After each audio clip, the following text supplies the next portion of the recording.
Di lang umano pugad ng kalaswaan at panloloko, may nabisto ring posibleng torture chamber sa isang pogo sa Pasay. Anim ang iniimbestigahan kabilang ang isang Pinoy recruiter umano. Nakatutok si Salima Refran.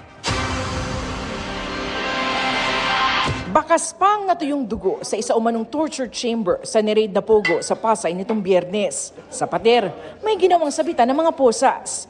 Nakuha rin dito ang sari-saring pamalo. Pati mga heavy-duty tasers o panguryente, airsoft guns, mga batuta at mga yantok, at ilang aluminum baseball bat na nayupi na. Yung mga hindi daw nagbabayad ng utang, lalo kung sila ay gumamit ng mga prostitution rooms tsaka ng mga babae dito, yung merong mga atraso sa kanila, yun ang tinotorture nila ron sa room na yun. It corroborates the testimony of one of the witnesses na talagang may nagto-torture dito sa building na to. And two Chinese nationals were identified to be alleged the enforcers.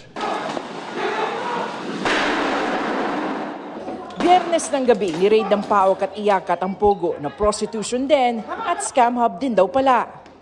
7 Pinay at 2 foreigners ang na-rescue sa prostitution aquarium at spa.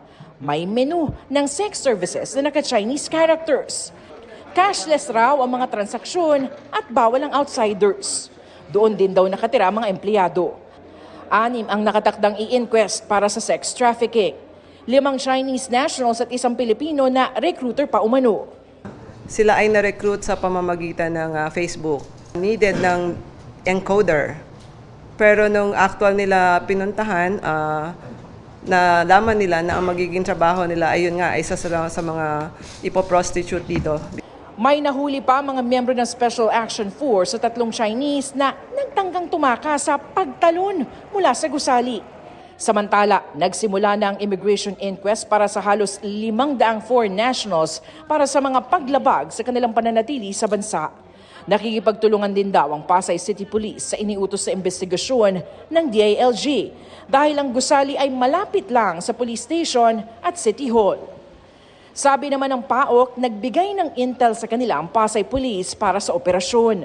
We are not really allowed to operate on Pogos kasi ang only the PAOK was designated to be the agency allowed by the government to operate on Pogos. Meron naman kami mga nare-rescue na mga individual sa mga different Pogos. Patuloy pa rin naming sinisikap na kunan ng pahayag ang Pasay City LGU kaugnay nito. Pero wala pa silang binibigay na pahayag. Para sa GMA Integrated News, Salima Refran, nakatutok 24 oras. Mga kapuso, kasama nyo kami 24 oras. Mag-subscribe sa GMA Integrated News sa YouTube. Sa mga kapuso abroad, bisitahin ang GMA Pinoy TV at www.gmanews.tv.